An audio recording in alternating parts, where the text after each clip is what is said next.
Hello. For those of you who are watching or listening for the first time, my name is Ann Spencer, and I'm a product person. And in a prior life, I was the data editor at O'Reilly Media. And it was in that role that I had the absolute honor of meeting Pete Warden and becoming his editor.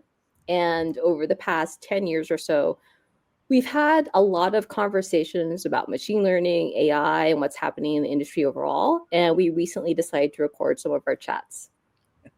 Yeah, and I'm Pete. I like to say I've been doing AI since before it worked.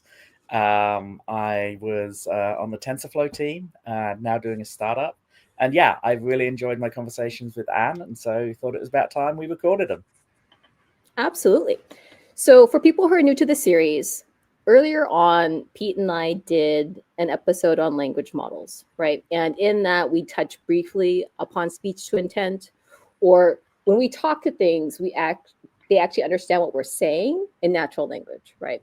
And so today, we're going to chat more about speech to intent, as well as Pete's latest blog post titled "Why Speech to Intent is So Vital for Voice." And if you haven't read it yet, don't worry about it. I'm going to give you a little bit of an update, right? So, the blog post covers how voice assistants have some challenges. They definitely do, with contextual understanding in particular of possible natural language phrasing. And this is due to brittle pattern matching. And in Pete's blog post, he talks about how speech to intent is a step in the right direction to address some of these challenges with voice assistants. So, Pete, I was pretty excited when I saw the blog post, and I was super excited when I saw that you included a link to the paper, since I asked about that in the earlier episode when we talked about speech to intent. So thank you for that. So when I was reading through it, I was also channeling other people as well. And if you could unpack for us about why this blog post and why now, because I also know that you use your blog itself like it's a notebook, right? So I think it'd be helpful for people to understand that context. Yeah, and often I blog about things that I found myself having to explain, or even just having to kind of like think hard about myself.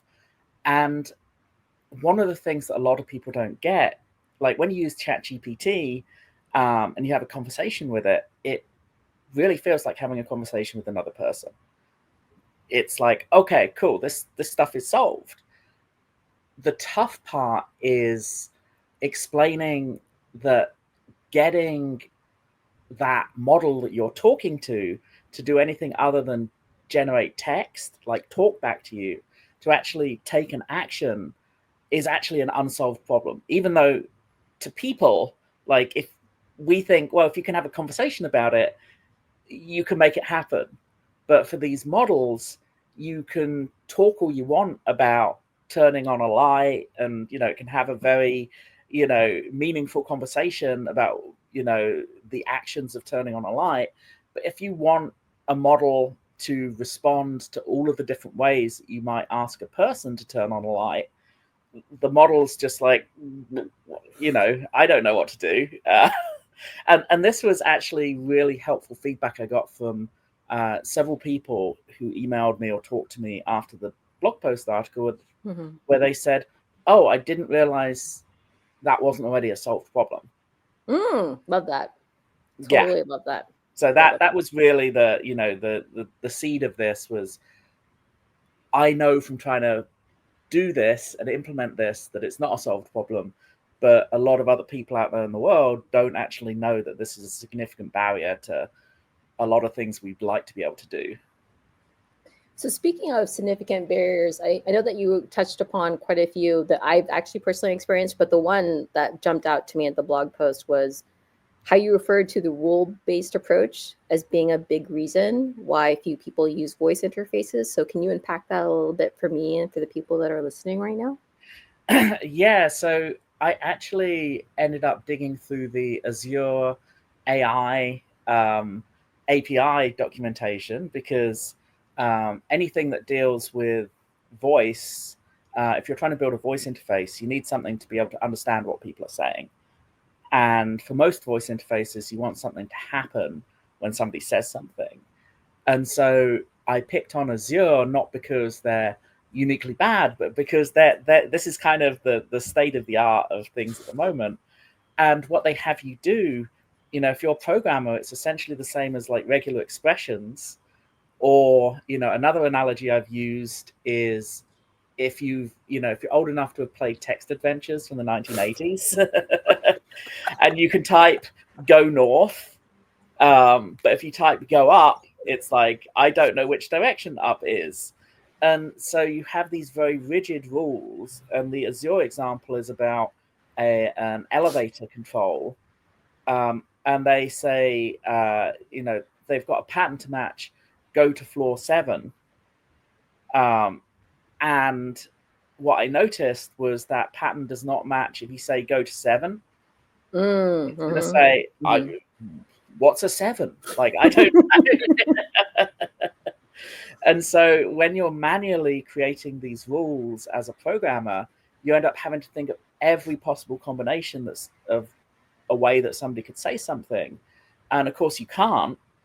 And also the real kicker is, as a user, you don't get good feedback about why it didn't understand you. So if you say go to 7 and it's expecting you to say go to floor 7, it's not like a visual display where you've got icons where you can sort of pick from one. You just end up kind of guessing, like putting it in different ways.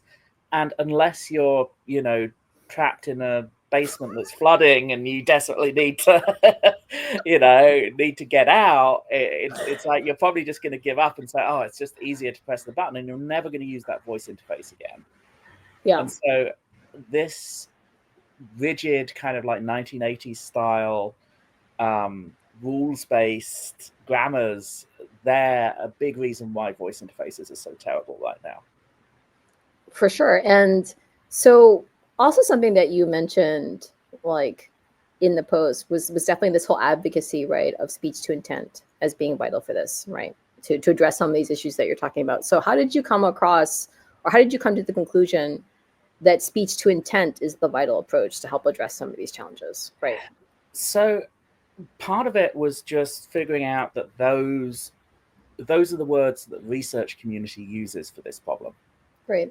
Because I was often saying speech to action, but as I dug around and looked at what, the paper that I cited is in like Interspeech, and as I spoke to like Evan King is one of our team members who's actually done his dissertation on this, on a lot of this area. And I had him kind of educate me on, okay, there must be people researching this. And that's really where the description of the problem of going from natural language, somebody saying something, to making something happen, that's speech to intent. So everything from, trying to use Alexa or Siri and getting frustrated because it's not understanding you, that's a speech to intent problem. For sure. So also in your post, I felt like there was a teaser, right? You're like, hey, we're going to need some new approaches to training and using models, but then nothing. So are you comfortable with like revealing maybe a little bit of your thinking about that, or did you want to save that for later? No, I mean, it wasn't so much of a teaser as a kind of a reminder to myself. Okay. That this is an area that we're actively working on and that I useful, and I would love to see other people doing this too. I think that there's, it's a massive real world problem. Like nobody's using voice interfaces because they're terrible. And this is a big reason why they're terrible. So let's fix it. I love your truthfulness. I totally love your truthfulness and also being excited about the problem, right? So when I think about that, when I think about founders and the problems that they decide to really tackle, right? So why this particular problem, right? Like what keeps you going on the problem, even though you're like, okay, this is a problem, we need to do it, right? You always have people around you, right? That help as well. But like, I think people would love to hear that, especially as someone who's a multiple company founder, right? You've done at the beginning of so many things, right? Well, I'm definitely very engineering led with these things. A lot of this stuff comes from, problems that I encounter in my daily life. Like I'm using voice interfaces a little bit more now that I've, in the last couple of years, but I'm still not a very heavy user of them because it frustrates me that they're so bad. And the thing that excites me is when you look at large language models and the strides we've made in just the last couple of years, it feels from an engineering side like they are a really promising solution to connecting what people are saying to making things happen. But not all of the pieces are quite there. But also, it's not really in the spotlight. It's one of these areas where, and I find that fascinating when it feels like low hanging fruit. Like there's this, all of the pieces I think are there. We just have to figure out how to put them together in the right way, and then we'll make this massive improvement in like people's daily experience, and that's really fun. Now, I wouldn't necessarily recommend this for founders because it doesn't look at any of the commercial or the business side. So that's why I end up doing a lot of heavy lifting usually is like, there's plenty of problems out there that we could solve as engineers that nobody's going to pay us to solve. So it's not the sort of magic solution to, building a startup. You have to really put a lot of work into the business and the product side and distribution and all of these other things. But it's at the core of, why the problems I pick, share those attributes. So. For sure. I know that we're almost at our time, but since I have you, right? There was a article in Fortune that came out about latency with Alexa after you published your blog post. So I would love to hear about any instant reactions that you had to that Fortune article. The reason why I'm bringing this up is because, latency is an issue that the team has worked on with Moonshine, and we had that in the last episode. So would love to hear anything you would that you're comfortable saying. about it. I was just really pleased to see that it's not just me. Like voice interfaces are like any other interface. Latency really matters for how they feel to us as people using them. So what was good was it felt like the Fortune article about latency on Alexa, that's hopefully going to focus a lot of effort and research and everything else on that problem and going to make all our lives better. So yay. Exciting time. Well, thank you for all of the insights as usual, and I always learn something, and I appreciate the time.